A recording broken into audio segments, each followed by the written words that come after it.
This is The Clash, where the real world clashes with a true Christian worldview. Join former professional wrestler Chris Whaley, known as the Masked Saint, who is an author, pastor, and teacher that brings his wrestling skills into the squared circle and tackles real-life issues. Along with Jeff Dixon, best-selling author, internationally known teacher, leader, and pastor who is not afraid to tackle the tough issues of the world we live in. Together they form a tag team of wisdom in The Clash.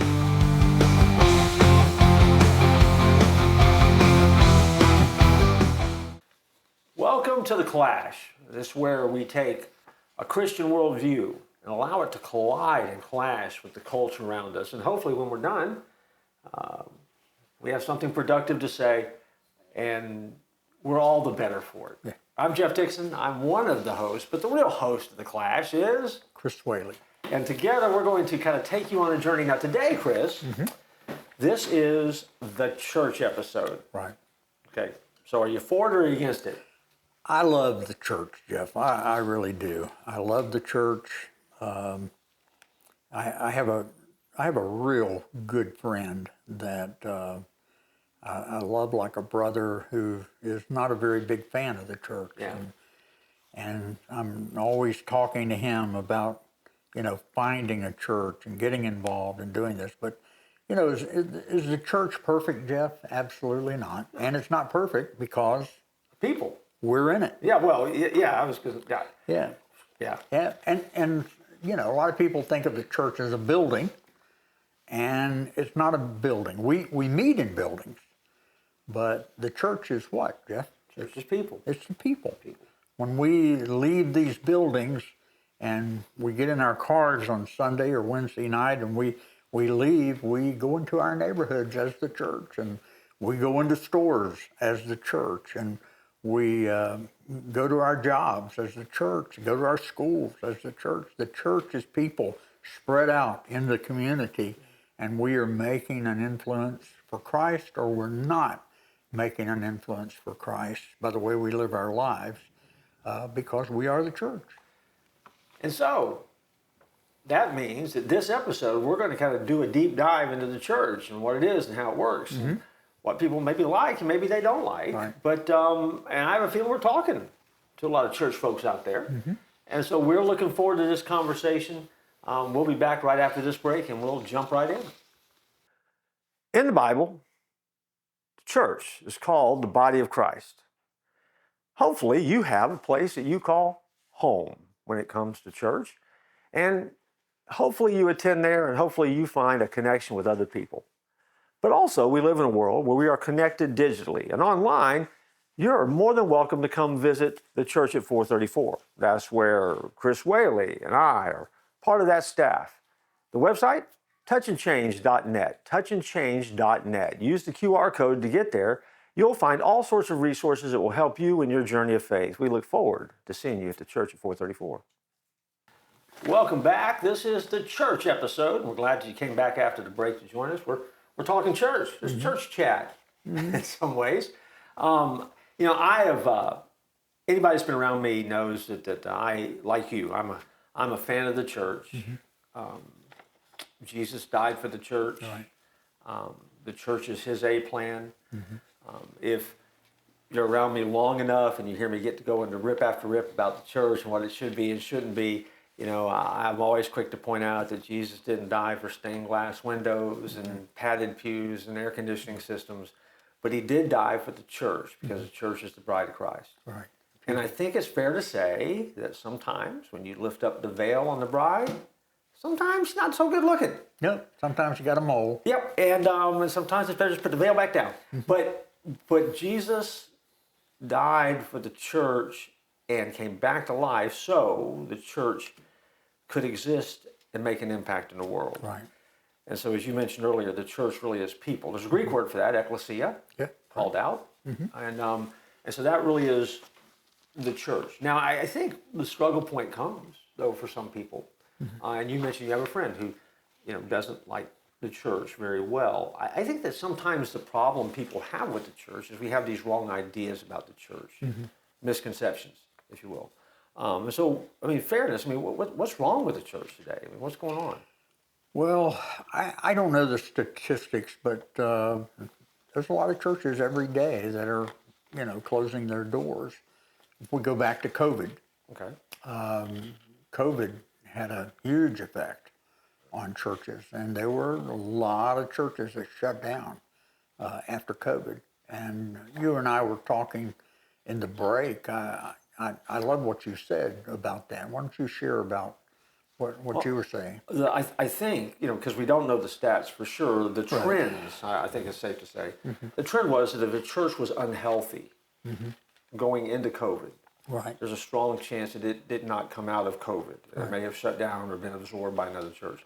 If a church was healthy or strong going into COVID, then those churches did not only survive COVID, but then some churches came out stronger depending on their leadership and what they did behind the scenes. So COVID was a disruptor, but also, was something that for the church, it was an opportunity to step up and move through and figure out how do you do ministry, how do you do it in creative ways, what needs to happen next. And so I don't necessarily think overall that COVID hurt the church. It hurt church attendance in some places, Right. but it didn't hurt the church. I think it made it help to kind of make it stronger, did a little pruning, and helped us kind of come to grips with some stuff that we needed to know. Now, again, that's my take Right. on kind of how we went through. Right. But, Yeah, I don't think that our audience really knows this, but the average church, Jeff, is 100 members or less. sure, yeah, The average church has a single staff pastor yeah. or bivocational pastor, a pastor who's working a full-time job and pastoring a church. Those are the guys that are my heroes, too. Oh, yeah, they're tough. I mean, I don't know how they did it. I mean, I never had to do that, but I don't know how they do it. And of course, you and I will be talking about things from a Southern Baptist perspective because that's what we are. But Jeff, what do you think is the big problems in the church today? What do you think? Well, I mean, we joked at it earlier about the church not being perfect. I mean, we have seen the problem, and the problem is us. Not you and me, but other people. I mean, but we, obviously the church, because it is full of people. People of the church. People are also tragically flawed. Right. And I think that one of the problems in our culture today with the church has been that the church, people have not fully embraced what it means to be a transformed, changed follower of Christ. And as a result, we have been fearful of the culture. We have forgotten the command is to be salt and light. And so what we've decided to do instead is to put the spices up in the spice rack and hunker down behind the walls because we were afraid of the culture. Right. And so it's kind of like, the culture just ran past us and we were hiding. And the culture doesn't slow down. And so I think in some ways, our inability to engage the culture, and we've talked about this in other episodes with worldview and some other things, how important that is. I think that one of the problems we have with the church is because it's just it's full of tragically flawed and broken people. That being said, we then have to understand that we can be our own worst enemy. And if it's going to be better, or if church is going to be better, it comes when folks in the church decide that they're going to take seriously the call of Christ in their life. Right. And I think that helps and goes a long way toward making a healthier church. Right. Well, I think one of the big killers, one of the big problems in our churches is our form of church government. I think it's a very unbiblical church government where we have church business meetings and the pastor is usually the moderator. And church business meetings are some of the most divisive things in the church, and it gets people on sides. I'm for it and I'm against it, and I'm for it and I'm against it. And you get people, getting upset with each other over the color of carpet and the color of walls and whether we get this copier or that copier. And it's just so broken. I pastored 3 churches, and we had that form of government in all 3 churches. And when I left the 3rd church to become an associate at a large, very large church, I was so thankful when I went there. They didn't have that form of church government. They didn't have business meetings. Well, how did we get into that pattern? Why? I mean, why did we Southern Baptists or whoever, whatever church? I mean, why did they do that?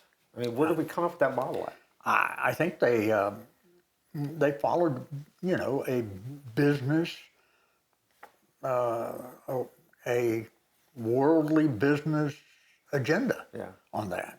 That's my thoughts on it. I know we have deacons. A lot of churches have deacons. Now, some churches have changed. They don't have deacons. They have elders.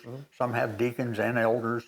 But I do know the story that back during the Industrial Revolution, business people used to put these boards on sawhorses, and they would eat their lunch, and they would talk about business at lunch, and they became known as boards and making decisions. And the pastor in Nashville, First Baptist Church of Nashville, really liked that, and he brought that into the church. He was the first one to bring it in, and it just kind of spread like wildfire throughout the Southern Baptist Convention of having this, ungodly board concept in the church to do their business. And we have been reaping the wisdom of that guy for a long time, and I don't think it was so wise because it's hurt the church. It hasn't helped it. See, now, for a lot of people think that term deacon board just came because they were just sleepy. They're just tired. Bored, B-O-R-E. Yeah, I've gotten bored in a whole lot of meetings before. This show, of course, is never boring. We don't do that here. But, yes. People get bored. I think our government is messed up. And I'm not sure. We do a lot by way of tradition. And tradition. And another thing I always say, and again, for me, foundational for me is moving into the pastorate, was this idea that tradition and holding on to the fact that tradition for tradition's sake is wrong. If tradition has a meaningful biblical basis, then it's worth doing and emulating. Right. If you don't have a biblical basis for it, then it very easily can become a golden calf. Right. That needs to be killed and made gourmet hamburgers out of. Right. I think, but by tradition, this is just the way we've always done it. And, and that really is one of the phrases that will kill a church. We've always done it that way. Yeah. And I think as we kind of get ready to move to a break here, I think one of the things that we have to remember about church is because, church is people. It is the called out of God, and we're called out to be followers of Jesus. Right. By nature, what we have said we're going to do is that we're going to be people who change. We're going to transform. Jesus changes us. Right. Which means that the church, the dynamic of the church is always has to be poised for change because the culture is going to change around us. Right. And I think sometimes the tradition has hurt us, but I'm not necessarily a non-traditionalist. I just want tradition to matter and mean something. And I think that you have that firmly placed foot in the past, one in the future, and you're moving forward. Right. I think the church needs to learn that. But, we've only solved part of the problems of the church in the first segment here. Right. We're going to come back and we're going to cover a little bit more right after this break. I love hearing from our listeners. I have a website called themasksaint.com, and I get, people telling me things about the old wrestling days. I love to hear from them. I'm on Facebook, I'm on X, I'm on Instagram, and I just never get tired of listening to people. And if you have not read The Masked Saint, I have that available on my website. I have the Christmas book, Harold's Heavenly Christmas. I have the last book that I wrote with a wrestling buddy called Mr. President. Pictures whenever I was still in good shape. I have those available along with t-shirts, anything, but most of all, just love to hear from you. Hey, welcome back to The Clash. We're talking about the church. And I know you might hear some negative things, but it's not meant to be negative in a condescending way that we're just going to, bail on the church. No, we want the church to be strong. We want the church to be great. And hopefully we'll find some wisdom in this today. So, Jeff, what is the church supposed to be? Well, I think the church is supposed to be the driving force of change in the world around us. Mm-hmm. I'm convinced of that. I think the church should be on the cutting edge of everything that happens, especially in American culture. I think the church needs to have a powerful, vibrant, visible role mm-hmm. in impacting the world around us. And I think, the church, each individual church, and our audience, hopefully they all go to church somewhere. If you don't have a church home, you need to find one, because we were created for community. Mm-hmm. The church is Jesus' A plan for reaching the world. And so that really becomes that's what we do first. Our first goal is to reach the world, to touch and change the world with the love of Christ. Mm-hmm. And that's the mission of the church. Now, the benefits we get out of that, though, is it gives us a place to connect. We find family because we're family of God. Mm-hmm. We get a place to use our giftedness. We get a place to use all of those talents that God has placed within us. We get a place to call home. We get a place of support. We get a place of encouragement. We get a place where we can come together and grow. We get a place where we can come together and link our lives with people who are like-minded, like-hearted, to do ministry, because mm-hmm. we're better together than we are apart. Mm-hmm. I mean, all of that is the benefit that we get mm-hmm. as individuals who link our lives to that community of faith. And so, I mean, it's a two-way street. Jesus knew exactly what he was doing mm-hmm. when he set it up, but the church loses its ability to have an impact when it becomes a country club. Right. And we convince ourselves that membership has its privileges. Mm-hmm. I mean, I think that sometimes we get a sense of entitlement. Mm-hmm. I think that sometimes the church is more of a hotel where people want the staff to put a chocolate mint on their pillow at night before they go to bed. But the church is really a hospital mm-hmm. where the sick sinners keep coming in the door. Mm-hmm. I usually say that church is the weekly meeting of Sinners Anonymous, right. which comes back to that brokenness of people, mm-hmm. which is one of the things that people struggle with sometimes in church. But I hear one of the big digs about church being that it's full of hypocrites. I want you to know that I don't pastor a church of hypocrites. Everybody in our church are sinners. They're just saved by grace. Mm-hmm. We're not that good. The pastor's the worst. He's the chief among sinners. Yeah. But I got a staff member that's running a close second.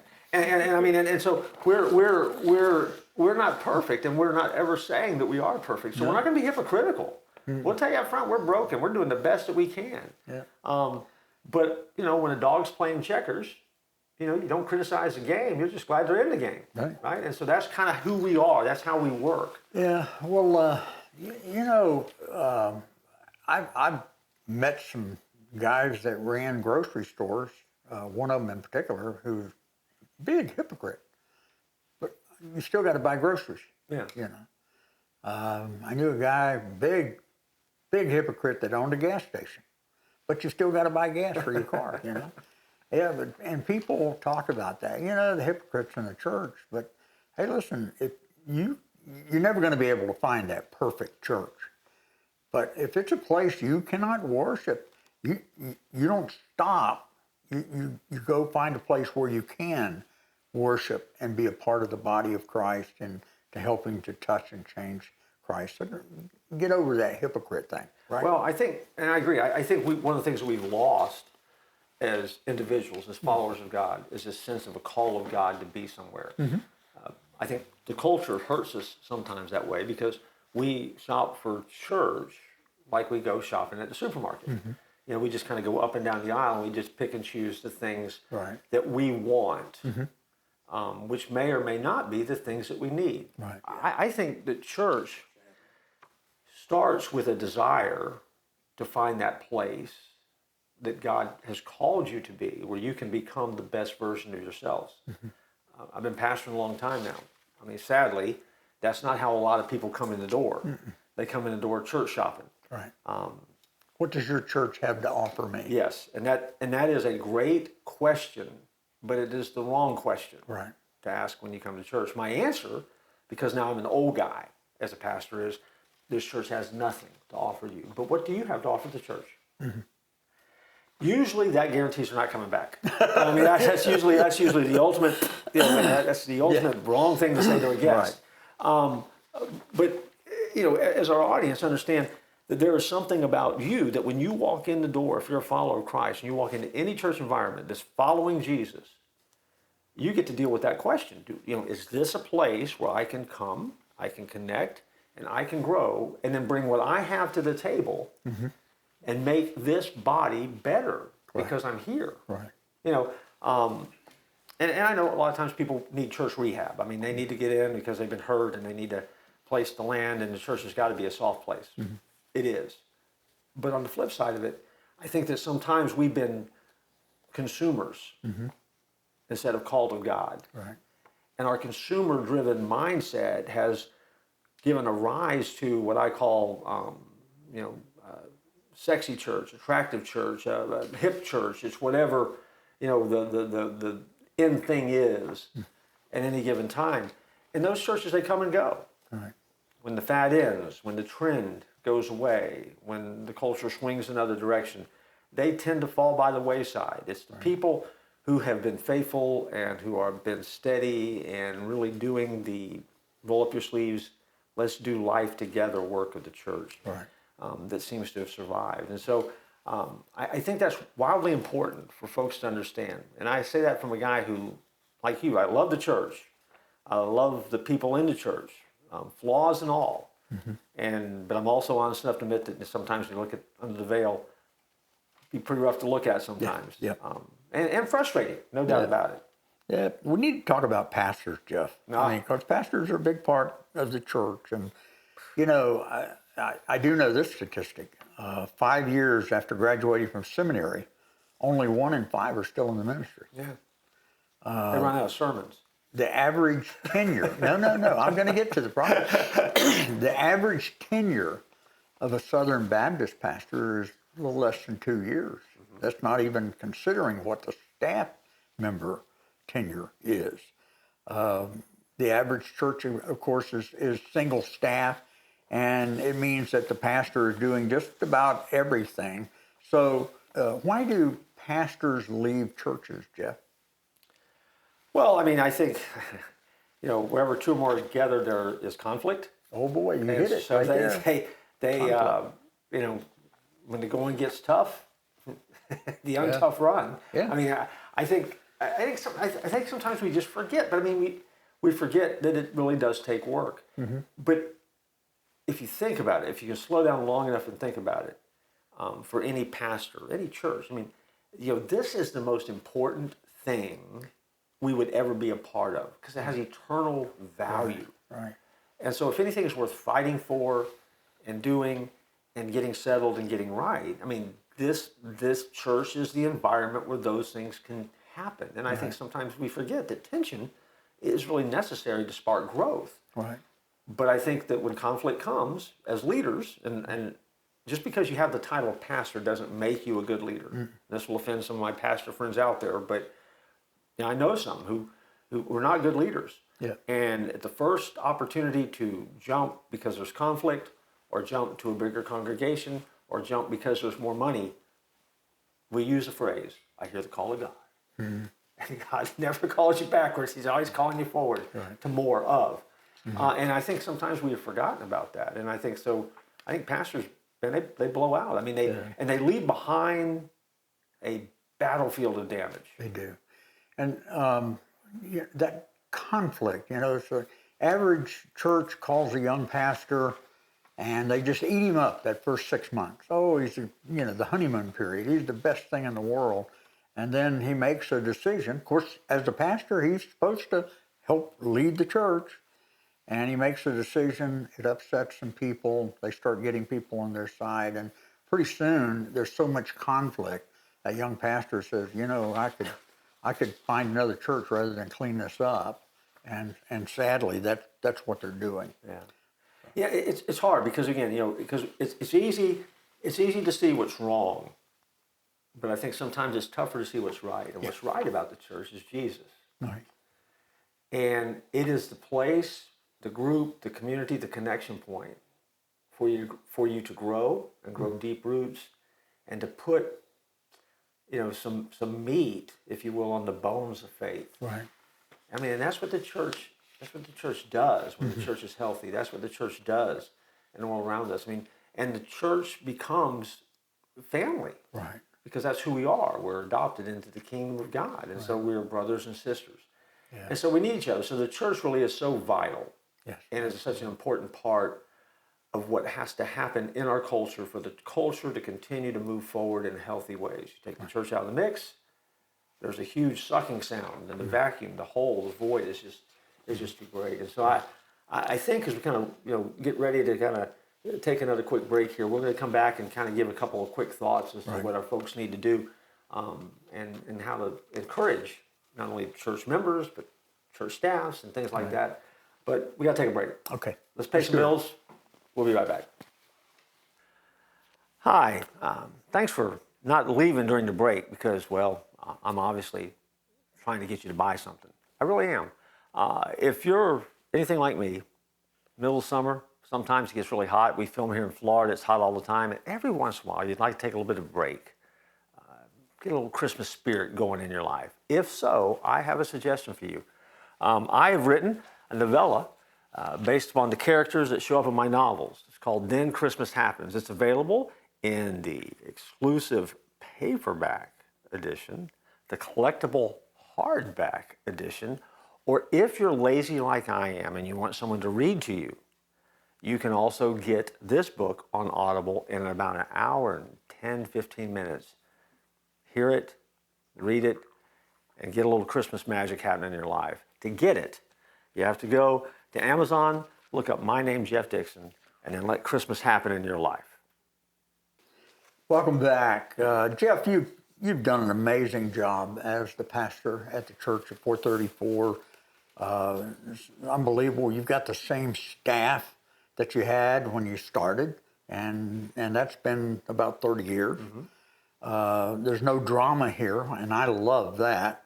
So tell us real quickly before we sign off, tell us, what did you do to help, build this kind of structure for Christ? I didn't make any mistakes. You don't believe that, do you? Oh, no. I think from the very beginning, though, the one thing I never forgot is what we were supposed to do. We're supposed to touch and change the world with the love of Christ. As we follow Jesus, it's an adventure and it's exciting. And those two themes keep resonating with me. And so it's never diminished my desire to teach people and equip people to understand that and do that.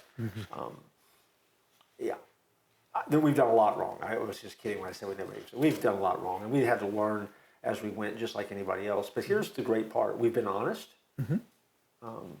We have integrity. We've never promised to be something that we weren't.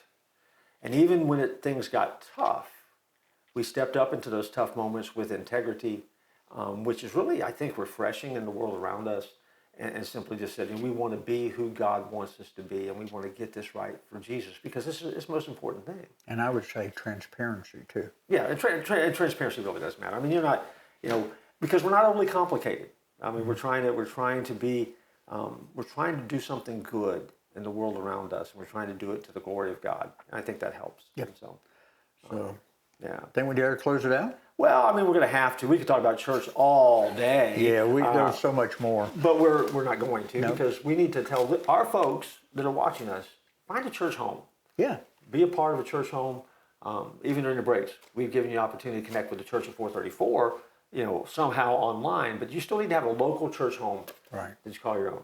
Any advice before we get out of here? Don't give up on the church, and don't tap out.